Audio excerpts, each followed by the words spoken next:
Himanshu Chaubisa institute. अब तैयारी हुई आसान और अफोर्डेबल। ऑनलाइन पढ़कर बने टॉपर।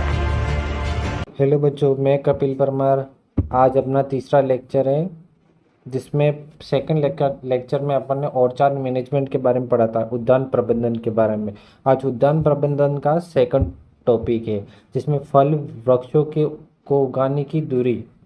अब यहाँ पे अपन को यहाँ पे लास्ट वाला जो लाइन है उसमें हेक्टर लिखा है, हेक्टर के यानी कि बीघा, यानी कि इस सेकंड वाले में फीट, यानी कितनी कितनी दूरी है, 10x10 की दूरी। यानी कि कटहल, आम ये ज़्यादा फैलने वाले पौधे हैं, जिसके ब्रांचेस बहुत ज़्यादा फैलती हैं। तो आपको सभी को ये पढ़ लेना है और इसे लिख लेना है। इसमें से प्रश्न उठता है और हर हमेशा उठता है। जेट वाले विद्यार्थी ध्यान देवे। अब सेकंड, फलों वृक्षों के लिए गड्ढों का आकार। अब ये भी ध्यान रखना है किस वृक्ष के लिए कितना कितना गड्ढे चाहिए, जैसे कि आंवला, कटहल, खजूर, बेल। तो ये बड़े फल वृक्षों के लिए हैं, तो इसमें 1x1x1 मिली आम। मध्य आकार के फल वृक्षों के लिए मध्य आकार यानी कि बीच मीडियम साइज वाले, तो 75x75x75 सेंटीमीटर। अनार, नींबू, वर्गीय अमरूद ये मध्य आकार के फल हैं। छोटे आकार के फल वृक्षों के लिए 50x50x50 सेंटीमीटर। केला, पपीता, फालसा, अंगूर ये छोटे आकार के फल हैं, जिसमें इतना चाहिए। अब सबसे ज़्यादा कब पौधा लगाया जाता है, कब नहीं लगाया जाता है, कब इसका बेनिफिट होता है, प्रॉफिट होता है लगाने से। तो पौधे लगाने का समय, सदाबहार यानी कि फलों के पौधे लगाने का उत्तम समय वर्षा ऋतु अर्थात जुलाई अगस्त। अब सदाबहार फलों के पौधे को लगाने का समय कब है, तो अपन को या फिर वो कब मंथ भी पूछ सकता है, सीजन भी पूछ सकता है। यानी वर्षा ऋतु एक सीजन है और जुलाई अगस्त ये मंथ है, सितंबर उदाहरण। और उसमें सदाबहार फलों में से आम, जामुन, नींबू, वर्गीय चीकू आदि ये सदाबहार फलों है। शुष्क क्षेत्रों में जहाँ वर्षा कम होती है, यानी कि जहाँ पे वर्षा कम होती है उसका वृक्षारोपण वर्षा प्रारंभ होते ही कर देना चाहिए। यानी कि जहाँ पर वर्षा कम होती है तो अपन को क्या करना चाहिए कि जब वर्षा स्टार्ट होने वाली है तभी पौधे लगाने देने चाहिए, जिसके कारण जब लास्ट ख़त्म होती है वर्षा तब तक उसकी ग्रोथ होना चालू हो जाता है। तो इससे कम वर्षा यानी कि होती है जहाँ वृक्षारोपण वर्षा प्रारंभ होती है।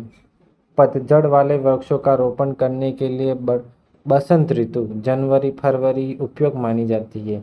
अब सभी को ध्यान रखना है कि पतझड़ वाले वृक्षों का रोपण करने के लिए बसंत ऋतु का उपयोग इसका करा जनवरी फरवरी में उपयोग मानी जाती है। उदाहरण अंगूर, गुलाब, अनार व आंवला आदि। अब ये याद रखना, पतझड़ वाले बसंत ऋतु वाले पौधे कौन से हैं। पौधशाला, नर्सरी, आप सभी ने देखी होगी नर्सरी कैसी आती है, उसमें क्या रहता है और क्यों क्या काम आती है। उसमें यूँ काम आता है जैसे कि प्लांट को तैयार करना, प्लांट को तैयार करना अच्छी वेराइटीज़ के हों। यहाँ वह क्षेत्र होता है जहाँ अधिक मात्रा में एक साथ बोए गए बीजों को उत्पन्न पौधों को सामूहिक रूप से उससे समय तक देख रेख की जाती है जब तक उनको अस्थायी स्थान पर स्थानांतरित नहीं किया जाता है, पौधशाला कहलाता है। अब यानी कि ट्रांसप्लांट बोलते हैं इंग्लिश में। जैसे कि एक वहाँ पे अपन ने नर्सरी तैयार की, बहुत सारे पौधों की तैयार की, फिर वो अपन ट्रांसप्लांट करेंगे जहाँ पे फ्लो लैंड होती है, यानी कि खाली लैंड होती है, जिसमें नर्सरी क्यारियों के प्रकार।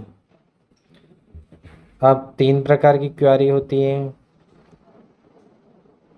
समतल क्यारी, उठी क्यारी, बसी हुई क्यारी। समतल क्यारी में फ्लैट बेड होते हैं, यानी कि समतल क्यारी है, आप समझ ही गए होंगे समतल कैसा होता है। बसंत ग्रीष्म ऋतु में बनाई जाती है। अब ये बेड कब बनाई जाती है, ग्रीष्म ऋतु। अब यहाँ से भी प्रश्न उठ सकता है, आप सभी को ध्यान रखना है ये कहाँ से। एक एक चीज़ को पढ़ना है, एक एक चीज़ को खुद ही मोटिवेट होना है, तो ही एग्ज़ाम में सिलेक्शन हो पाएगा, जेट में, तो ही सरकारी कॉलेज मिलेगी। ऊटी क्वारी राइज बेल, यानी ऊटी क्वारी आप सभी समझ गए होंगे, यानी कि लैंड से थोड़ा ऊंचा, राइज बरसात ऋतु, रेनी सीजन। अब राइज कब क्यों किया जाता है रेनी सीजन में? क्योंकि ये राइज उठी हुई क्वारी, यानी कि नीचे से पानी भी जाएगा तो भी अपने पौधे लगाए गए हैं तो उससे कोई नुकसान नहीं होगा। में नर्सरी धरातल से 15 सेंटीमीटर उठी हुई क्यारी बनाई जाती है जिससे जल निकास आसानी से हो सके। अभी मैंने बताया था जल निकास आसानी से हो सकेगा, यानी कि पानी बाहर से जा सकेगा। बसी हुई क्यारी सेकेंड बेड, यहाँ शरद ऋतु में, विंटर सीजन में नर्सरी पौधों को पाला बचाने के लिए धरातल में 15 सेंटीमीटर नीचे धसी हुई बनाई जाती है। अब ये क्यों बनाई जाती है पता? जैसे कि अंदर, यानी कि अंदर धसी हुई, यानी कि 15 सेंटीमीटर हमने खड्डा खोदा। खड्डा कैसा खोदना? क्वारी की 3 फीट की क्वारी होती है, 3 फीट की ब्रीथ होती है, यानी कि, और उसकी लंबाई 5 फीट अपने हिसाब से रख सकते हैं, मिनिमम 4 फीट 5 फीट मान के चलो। नर्सरी क्वारी मानक साइज 3 मीटर, यानी मैंने बताया था ना अभी 3 मीटर लंबाई इंटू 1 मीटर चौड़ाई, 1 मीटर चौड़ाई। आजकल नर्सरी मिट्टी के अलावा सेफेगन मास काकोपीट पेरलाइट पर भी तैयार की जा रही है। मिट्टी के उपयोग के बिना पौधों को लगाना विधि। अब आ गए अपन इधर, फलों उद्यान में विभिन्न पादप वृद्धि नियंत्रकों का प्रयोग। पादप वृद्धि में नियंत्रों का निर्माण पौधों से विभिन्न स्थानों पर होता है तथा ये एक स्थान से दूसरे स्थान पर गति कर पौधों की विभिन्न क्रियाओं को में भाग लेते हैं। पादप वृद्धि नियंत्रण, प्लांट ग्रोथ रेगुलेटर, ये सबसे यहाँ पे भी प्रश्न बनते हैं। ऑक्सिन, साइटोकाइनिन, जिब्रेलिन, ऑक्सिन में क्या है? ये प्लांट, यानी कि प्लांट ग्रोथ रेगुलेटर, यानी कि मैं बता देता हूँ, जैसे कि प्लांट है, वो छोटा प्लांट है, वो ग्रोथ कैसे करेगा, उसके लिए क्या नियंत्रण होंगे जिससे फास्टली ग्रोथ करे और वो फल देना चालू हो जाए। ये प्लांट ग्रोथ रेगुलेटर के वो हैं सिम्टम्स हैं।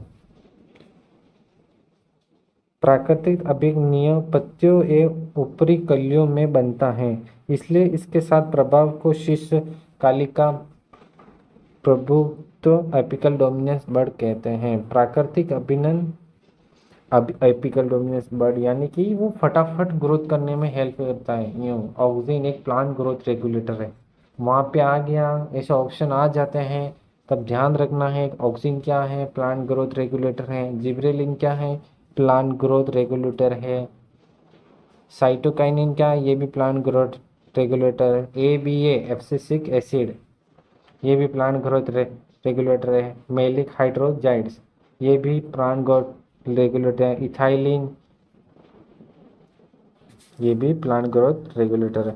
और साइकोसिन, ये भी प्लांट ग्रोथ रेगुलेटर है। बस 7 प्रकार के प्लांट ग्रोथ रेगुलेटर होते हैं। अब इनके बारे में अपन पढ़ लेते हैं। ऑक्सिन के 2 प्रकार होते हैं, प्राकृतिक अभिजन, संश्लेषित अप्राकृतिक अभिजन। ये पौधों में प्राकृतिक अव्यवस्था में स्वस्थ उत्पन्न होने वाला हार्मोन से। प्राकृतिक अभिजन एक स्वस्थ उत्पन्न होने वाला हार्मोन से। उदाहरण इंडोल एसिटिक एसिड, अम्ल एसिड, या एक ही बात, यानी कि ये क्या है? ये पौधों में प्राकृतिक अवस्था में स्वस्थ उत्पन्न होने वाला हार्मोन है।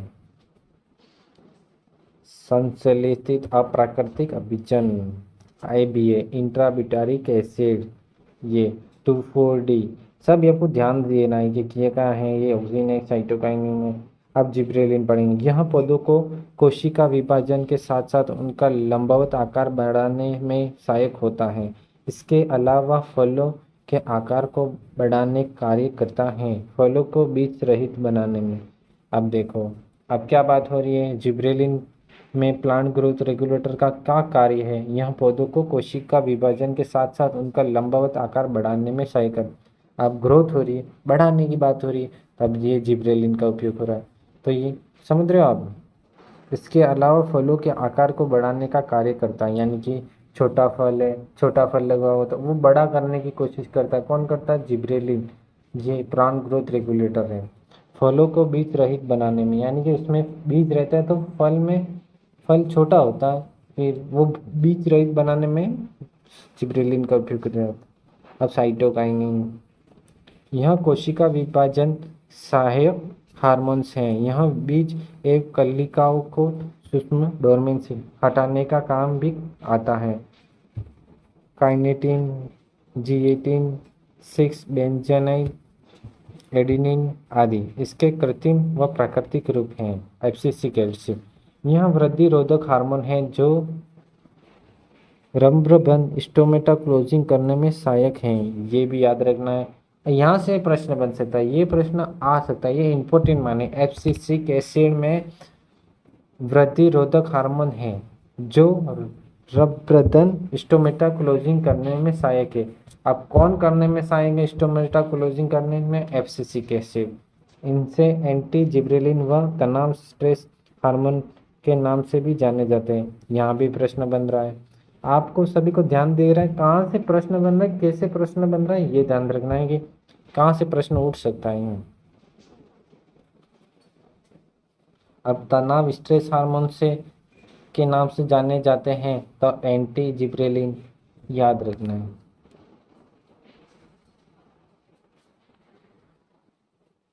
मेलिक हाइड्रोजेड, यह भी वृद्धि रोधक हार्मोन है। यह प्याज व आलू के भंडारज में अंकुरण को रोकता है। इथाइलिन, इसको फल पकाने वाले हार्मोन्स के रूप में माना जाता है। यह हार्मोन गैस रूप में कार्य करता है तथा बहुत कम सांद्रता में अधिक सक्रिय होता है। इथाइलिन का क्या क्या होता है? फल पकाने में काम होता है। जैसे कि आम है तो आम को पकाने के लिए इथाइलिन का जो भी आता है, पैकेट आता है, जो भी आता है उसमें डाला जाएगा, वहाँ डाला नहीं जाएगा, वहाँ पे रखा जाएगा तो वो गैस छोड़ता है। तो इसके कारण उस वहाँ के जितना भी टेम्परेचर बनता है तो वो पक पक जाते हैं फल, जैसे कि आम जैसे पके हुए आता है ना, ऐसे यह हार्मोन गैस के रूप में कार्य करता है तथा बहुत कम सांद्रता में अधिक सक्रिय होता है। यह शुष्क खेती उपयोगी है क्योंकि इसके प्रयोग से पौधों में पर्णीय वृद्धि रुक कर जड़ों की वृद्धि बनती है। ये भी याद रखना अपन को।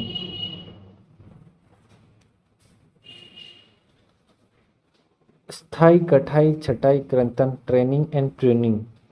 स्थायी यानी कि ट्रेनिंग, फल वृक्षों को अधिक फलोत्पादन के लिए उचित प्रकार में तैयार किया जाता है जिसे सदाई ट्रेनिंग कहते हैं। फल वृक्षों को अधिक फलोत्पादन के लिए उचित आकार में तैयार किया जाता है जिसे हम सदाई ट्रेनिंग किसे कहते हैं? तो ट्रेनिंग जब अपन करने जाते हैं तो कुछ सीखने को मिलता है, उचित आकार में तैयार किया जाता है उत्पादन, जिसे हम सदाई कहते हैं। यह आम, अमरूद आदि लगभग सभी फलों में अपनाई जाती हैं पर अंगूर में बहुत आवश्यक होती हैं। अंगूर में क्या है कि कीड़े लग जाते हैं, तो जिसके कारण या फिर उसको स्प्रे करना पड़ता है, तो ये बहुत ही हार्डफुल है अंगूर की खेती करना। कटाई, चटाई, प्रूनिंग, सुकिस, रोगग्रस्त वह एक दूसरे में फंसी टहनियों को हटाना कृंतन कहलाता है। यहाँ विभिन्न फल वृक्षों में समय पर ही की जाती हैं। बागवानी फसलों की सिंचाई। अब बागवानी फसलों की सिंचाई, पौधशाला, नर्सरी की सिंचाई। नर्सरी में बीज बोने के बाद सुबह शाम हजारों से हल्की सिंचाई की जाती है जिससे नमी बनी रहे व बीजों का जमाव हो सके। पौधशाला में अधिक मात्रा में पानी देने से छोटे पौधे को आर्द्र गलन, पंपिंग रोग हो जाता है जिससे पौधे नष्ट हो जाते हैं। बड़े फल वृक्षों की सिंचाई गर्मियों में 7 दिन के अंतराल व सर्दियों में 15 दिन के अंतराल पर सिंचाई करनी चाहिए। यहाँ पे भी प्रश्न बन सकता है, गर्मियों में कितने दिनों के अंतराल अपन को सिंचाई करनी चाहिए फल वृक्षों के लिए? तो 7 दिन, 8 दिन, 9 दिन। तो आपको ऑप्शन ए करना है 7 दिन। अब सर्दियों की बारी आ गई, तो सर्दियों में कितने अंतराल पर सिंचाई करनी चाहिए? तो 15 दिन। ये याद रखना अपन को। बाग में सिंचाई की विधियाँ, नाली विधि, इसमें पौधे नाली के बीच में रहते हैं। नाली नाली के बीच में रहते हैं, उसको क्या बोलते हैं? नाली विधि बोलते हैं। थाला विधि, रिंग मेथड, इसमें पौधों के चारों तरफ थाला बनाकर आपस में नलियों से जोड़ देते हैं, इसे थाला विधि कहते हैं। एक वृक्ष से दूसरे फल वृक्ष में रोग फैलने का खतरा रहता है। ये भी ध्यान रखना है कि किस में, रिंग मेथड में, थाला विधि में खतरा रहता है। चलाकार थाला या अंगूठा विधि, यह थाला विधि का ही परिवार्तित रूप में है। इसमें थाले सहायक नाली दोनों तरफ इस तरह बनाए जाते हैं कि एक दूसरे थालों में पानी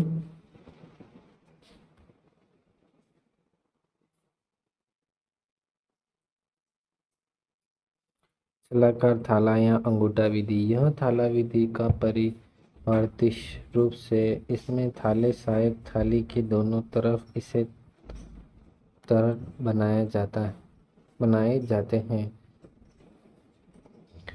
कि एक से दूसरे थालों में पानी का बंटन नहीं हो पाता। कुंड विधि, मुख्य थाली से जोड़कर जोड़ व उथेली कोड बनाते हैं। ड्रिप विधि, आजकल बागों में व्यावसायिक रूप में सर्वाधिक अपनाई जाने वाली विधि है। ड्रिप विधि में क्या होता है बच्चों कि जहाँ पे पानी की कमी हो तो बूंद बूंद सिंचाई से वहाँ पे खेती की जाती है, तो इसलिए ड्रिप विधि का उसका उपयोग किया जाता है। और आज की क्लास यहाँ पे ख़त्म होती है। और आज को आप इसे पढ़ लेवे, 2-3 बार पढ़ लेवे, इसमें से 1-2 प्रश्न बन सकते हैं। सब्सक्राइब करें व और देखें क्लास।